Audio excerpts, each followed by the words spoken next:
Qu'est-ce qu'on fait? Les gens justement prennent des photos beaucoup, prennent des photos, filment, tweetent, écrivent des mails à leurs amis, leur famille, appellent, on a le téléphone sur IP quand même, on peut appeler à peu près n'importe quel numéro, donc on ne peut pas appeler vers la station évidemment, t'imagines, le bazar.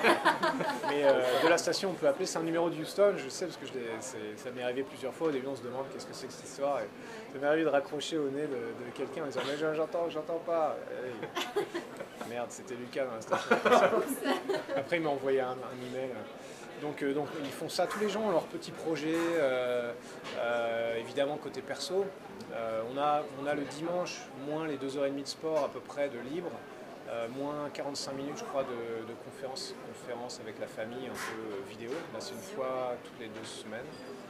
On a le samedi après-midi. Dans ces créneaux-là, on fait un peu ce qu'on veut. Je sais pas, il y a tous les gens, c'est là que les gens laissent un peu libre cours à leur créativité. Je me rappelle quand Alex était là-haut, je l'avais défié sur le Ice Bucket Challenge, là, qui faisait un peu le buzz à une époque, parce que je trouvais ça marrant, je me demandais comment ils allaient le faire dans la station spatiale. C'était ça tout l'intérêt.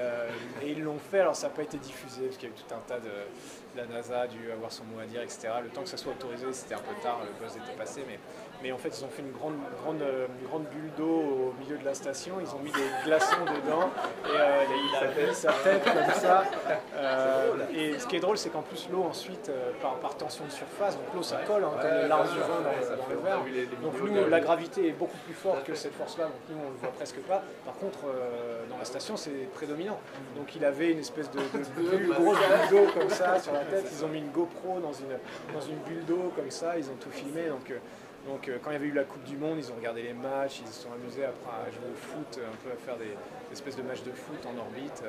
Moi, un truc qui me plaît bien, je ne sais pas si j'aurai l'occasion de le faire, mais souvent quand on part là-haut, on utilise des technos, ou même pour nos divertissements, qui ont été pensés, développés sur Terre et qu'on emmène là-haut. Moi, ce que j'aimerais bien, c'est penser à une activité style sport ou jeu, mais qui soit vraiment créée pour là-haut, tu vois, avec les contraintes et tout ça, pensé pour là-haut.